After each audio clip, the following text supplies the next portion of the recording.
Okay. Good morning, everyone. Thanks for having us in Brussels. We made it here on time, which is great. I'm here today to talk to you about Deal Flow 3.0 and some of the things that we found out about the tech European ecosystem. So I'm a partner at Orrick. We're a global law firm headquartered in San Francisco originally, 55 offices around the world. That's what we do. I'm a partner in the corporate team, and venture capital is my game. Bred out of really the lack of lawyers having hobbies. Once upon a time, I got really frustrated, next slide please, with the lack of transparency and clarity on what actually is market for deal terms. And so we do 2 or 3 times more deals than any of our nearest competitors in the venture space. And so what I thought would be a great idea would be to use all of that information and see actually what is market terms in terms of liquidation preferences, board rights, etc. And so we need a clicker for these slides. We'll move on to the next one. We're gonna ditch the slides while it's fit. We have some nice slides. There we go, thank you. So we analyzed over 500 transactions around Europe. It's currently a European report. It's going to move to the US next year. And we reviewed all of those standard deal terms. We produced this nice report, and we give it free to the ecosystem. The top 5 things, and on the next slide, that we kind of saw through a lot of our data. I mean, last year was an interesting year, right? It was completely different to 2021. We saw that market instability was driving more investor-friendly terms. The founders lost out as a result of that. I think almost the big sway of founder protections that we saw in previous years were completely removed this time around. And so we saw that disappear. Equity top-ups and option pools changed as well, so the size of those pools got smaller and the number of the deals that had top-ups reduced as well. You have a slide. Thank you. On this one. Great. We get you some slides to look at. We might as well use them. And obviously, given the market sensitivities, the inability to find decent valuations out there, we saw a huge growth on venture debt transactions, safes, ASAs, etc. Fintech was still obviously a fantastic performing sector. We see a drop in that this year with the huge surge of SaaS companies that we're seeing in the UK right now. But I suppose the interesting thing, unsurprising, was the real change in deal volume. So we actually saw more transactions last year than we did the year before, and the year before was our record. But the average deal size of those transactions significantly reduced, as you can see on the screen. Some more stats that we saw. As I mentioned, and we're still seeing this now, companies need to grow and scale faster. They need to raise cash quicker and cheaper. So we see a lot more convertibles, a lot more safes. Price rounds are taking longer to do because, quite naturally and fairly, investors are needing a lot more information. They need to actually kick the tires on some of these companies a lot more than they used to. So alternative means of capital are definitely on the up. I've mentioned the changes in deal value there, which you can see on the screen. And then if we actually start looking at some of the transaction terms that we're seeing at the moment, we're saying that typical investor protections in terms of anti-dilution rights and otherwise are pretty still much the same. So we're still seeing the broad-based weighted average approach to anti-dilution. However, it's getting a lot more creative in the ecosystem at the moment. So whilst the terms might not be so aggressive on the first look, they are definitely more painful in the background. So use some decent lawyers to help you understand those, I suppose, is the takeaway.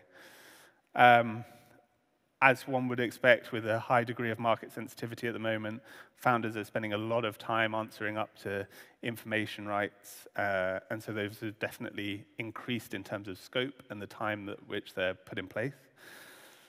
We're still seeing the 1 times non-participating liquidation preference as standard. That is still here. I do have a colleague in the US who is looking at a 5 times liquidation preference at the moment, and that is definitely an outlier, so that's not a market term. And rather interestingly, talking about risk, it's not all doom and gloom. We did seem to think that, that we had this market shift in the UK where this new position in our standard form documents is that founders shouldn't be financially responsible for breach of warranty claims. We completely changed that in the BVCA drafting committee, and everyone rejected the position almost instantly. I think we had almost 70% of our transactions still having founders giving warranties. That has now changed this year, and the market's kind of caught up with more standard practice as the UK investment structure moves more in line with what's more typical in the US in terms of risk allocation and information sharing.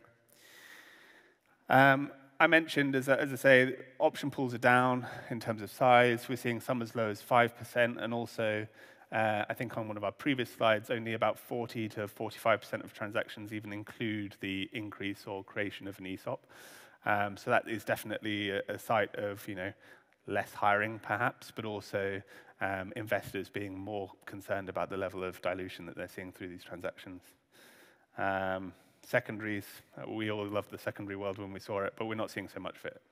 And as I mentioned, deals are taking longer to close. That's a combination of things, combination of diligence, which is a good thing. I actually think it's not doom and gloom. It's nice to see investors make good investment decisions in good companies that need good cash. But also, we're dealing with a changing regulatory landscape as well. So I think it's no surprise to anyone who is involved in the AI space at the moment that NS&I and other bits and pieces are really slowing down transaction timeline. So some creative investment structures are definitely helpful, and we're seeing a lot more of those. I'm conscious of my 15-minute slot, but we're going to get through all of this. Boards continue to be lean in the UK and certainly the rest of Europe. We're seeing still that founders retain their control over earlier stage boards, which last for a lot longer through the company's life cycle, so that hasn't changed.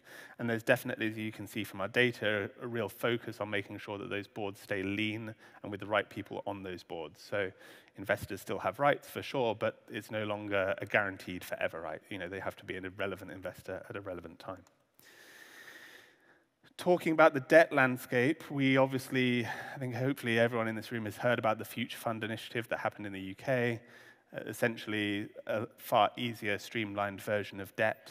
However, it has completely reset whatever market is for the venture debt piece. So, we used to say that a 20% discount was like top end of market. Now it's the starting point. We're also seeing lots of venture debt providers get new equity terms that they perhaps wouldn't always get in terms of preemption rights, board seats, information rights, etc. We're also seeing increased sensitivity on the price protections there as well. So lots of investors asking for caps, but with no corresponding company protections in terms of a floor. The venture debt market still continues to grow, notwithstanding that. As I mentioned, companies are looking for alternative means of finance that are quicker and easier to achieve and non-dilutive. So our debt guys are super busy at the moment. Some of the key terms are kind of set out on this slide, 2.5% increase since 2016, for example. Where are we now? I think is probably a nice way to start to wrap up, because I am conscious of time. The first quarter of this year hasn't really shifted a huge amount from last year. I'd say transaction volume, though, in terms of number of deals done, has definitely reduced. I think we're running currently at about 50% down from the number of transactions that were happening for the same period last year. Correspondingly as well, the deal size, average deal size, has definitely reduced as well. On our company side mandates, we're seeing an average deal transaction size of around about 10 million, which we haven't had some of the big ones come through just yet. There's definitely been a drop on the fintech and AI focus this year, partly from the regulatory standpoint, obviously, with a big uptick on SaaS companies too. There are so many seed and Series A companies right now, so I'd say the stage of the financings has definitely changed. I'm still picking up a few companies that are Series C+, but they're definitely in a shorter supply. And the positions really in terms of board mechanics, liquidation preferences, info rights, and anti-dilution still remain pretty consistent. So we haven't seen a horrendous shift in terms of investor versus company protections there. It's still a relatively okay balance. The interesting one is the consent regimes that we've chucked in at the bottom here. So, we would typically expect that on earlier stage transactions, there should be a higher degree of hope value and a little bit of trust in what founders are doing. So we're seeing consent rights and investor protections coming in earlier, even notwithstanding the fact that we're doing a large number of other means of investment, so it's not all priced equity. Some of these convertibles still come with a lot of control mechanisms in there too, so that is a shift. A good one for the founders, as I mentioned, is that the personal liability for the warranties is now almost certainly gone at all stages of transactions, whether it's seed all the way through.